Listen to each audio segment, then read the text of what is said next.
Selamat pagi, bersama saya Cindy Raja. Mari awali aktivitas dan pelayanan Anda melalui renungan pagi. Yesus, nama di atas segala nama. Yesus adalah Alfa dan Omega, pencipta langit dan bumi, pemberi setiap pemberian yang baik dan sempurna, dan pemikul beban besar kita. Kepada mereka yang hancur oleh dosa, Dia adalah juru selamat yang sempurna, perantara yang agung, perantara yang maha kuasa, dan kapten keselamatan kita. Ditulis oleh Ellen G. White bersama Pendeta Denny Kanajo. Selamat mendengarkan. Shalom. Selamat pagi para pendengar yang diberkati oleh Tuhan dimanapun Anda berada saat ini. Kita akan sama-sama mendengarkan firman Tuhan melalui audio renungan pagi.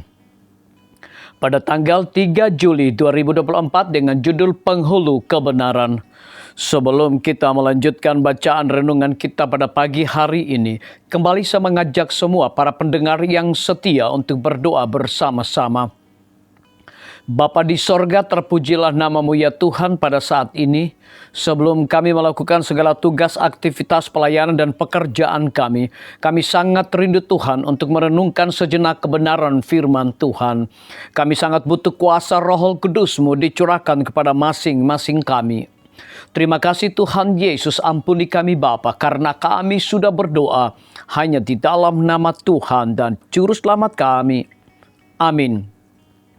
Ayat inti kita terambil di dalam 2 Timotius 3 ayat yang ke-12. Demikian firman Tuhan. Memang setiap orang yang mau hidup beribadah di dalam Kristus Yesus akan menderita aniaya.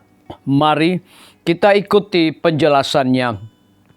Permusuhan setan terhadap manusia pun dimulai. Sebab melalui Kristus manusia adalah tujuan kasih dan kemurahan Allah.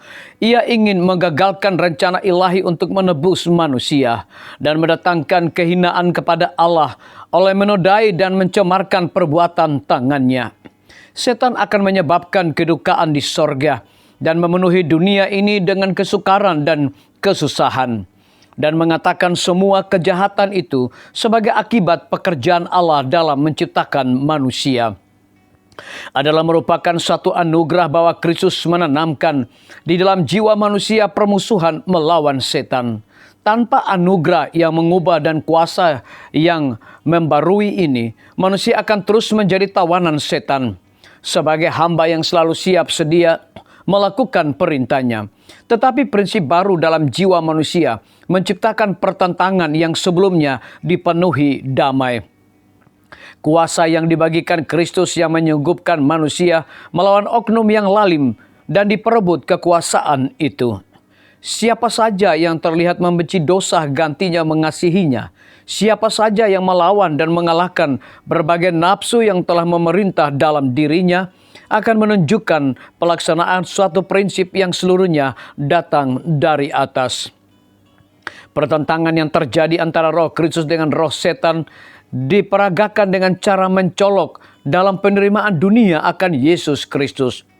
Yesus Kristus tidak begitu menarik perhatian sebab ia muncul tanpa kekayaan, kemegahan, atau kebesaran duniawi sehingga orang Yahudi cenderung menolak dia. Mereka melihat bahwa dia memiliki kuasa yang lebih dari sekedar mencukupkan kekurangan keuntungan lahiriah. Tetapi kemurnian dan kesucian Kristus mengundang kebencian kepadanya dari orang-orang fasik. Kehidupannya yang penuh dengan penyangkalan diri dan pengabdiannya yang tiada berdosa merupakan teguran yang terus-menerus kepada orang-orang sombong dan yang penuh hawa nafsu. Hal inilah yang membangkitkan permusuhan melawan anak Allah. Setan dan malaikat-malaikat jahat bergabung dengan orang-orang jahat. Segenap kekuatan kemurtadan berkomplot melawan penghulu kebenaran. Permusuhan yang sama juga ditunjukkan kepada pengikut-pengikut Kristus sebagaimana yang ditunjukkan kepada guru mereka. Siapa saja yang melihat sifat dosa itu menjijikan dan dengan kekuatan dari atas melawan penggodaan, maka dengan pasti akan menimbulkan kemarahan setan dan pengikut-pengikutnya. disalin dari buku Alfa dan Omega, jilid 8 halaman 530. Renungkan lebih dalam, bagaimana sikap saya saat ini terhadap dosa? Apakah saya menganggapnya menjijikan dan mengerikan, atau apakah saya peka terhadap kekuatannya yang merusak? Biarlah bacaan renungan kita saat ini akan menjadi berkat bagi kita semua. Kembali saya mengajak semua para pendengar yang setia untuk berdoa bersama-sama. Bapa di sorga, terima kasih Tuhan Yesus oleh karena firman-Mu pada saat ini memberikan satu sukacita berkat rohani bagi kehidupan kami masing-masing. Pada pagi hari ini kembali hamba-Mu berdoa untuk pemerintah kami. Tuhan memberkati Bapak Presiden bersama Wakil Presiden, para menteri dan seluruh stafnya. Bapak Gubernur bersama wakil, Bapak Wali Kota bersama wakil, Bapak Bupati bersama wakil, camat dan seluruh stafnya, kepala desa, lurah, RT, RW, dimanapun mereka berada. Tuhan lindungi mereka, pelihara mereka.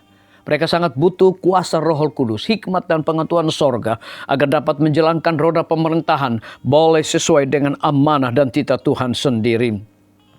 Pimpinan-pimpinan organisasi gerejawi Tuhan dari tingkat yang tertinggi sampai kepada seluruh gembala jemaat. Saat ini Tuhan, kebutuhan kami yang paling terutama, kebutuhan akan kuasa Roh Kudus. Kami menyerahkan para tim medis, dokter umum, dokter spesialis, perawat, bidan, para apoteker, dan semua para pekerja yang memberikan waktu tenaga mereka untuk melayani setiap para pasien yang ada di rumah sakit, puskesmas, bahkan pustu. Biarlah sukacita sorga, dedikasi yang tinggi Tuhan berikan kepada masing-masing mereka. Guru-guru, kepala sekolah, setiap siswa, mahasiswa, dosen, rektor di setiap lembaga pendidikan swasta maupun negeri. Tuhan berkati, Tuhan urapi mereka agar mereka mendidik setiap siswa maupun mahasiswa. Mereka juga harus memiliki akan nilai-nilai religius di dalam diri mereka masing-masing. TNI, Polri, PNS, wira swasta, petani, pedagang, nelayan, ojek online, saudara-saudara kami yang ada dalam penjara, Tuhan berkati mereka, Tuhan hiburkan mereka, Tuhan berikan mereka, cukupkan kebutuhan mereka, dan sukacita sorga juga Tuhan berikan kepada masing-masing mereka. Para pendengar yang setia yang berulang tahun saat ini dimanapun mereka berada, biarlah dengan bertambahnya usia yang Tuhan percayakan di dalam hidup mereka, mereka hidup selalu bersyukur, berterima kasih, dan juga mereka selalu menjadi saluran berkat bagi sesama manusia yang berada di dalam kebimbangan, ketidakpastian hidup. Tuhan juga berikan iman yang teguh untuk mereka tetap percaya kepada janji Tuhan di dalam hidup mereka. Terima kasih Tuhan Yesus. Dengarlah doa dan permohonan kami Bapa, dan mau mengampuni segala dosa kami, karena kami sudah berdoa hanya di dalam nama Tuhan dan Juru Selamat kami. Amin. Demikian firman Tuhan yang telah kita dengarkan. Semoga hari ini menjadi berkat bagi kita semua. Sampai jumpa, Tuhan memberkati.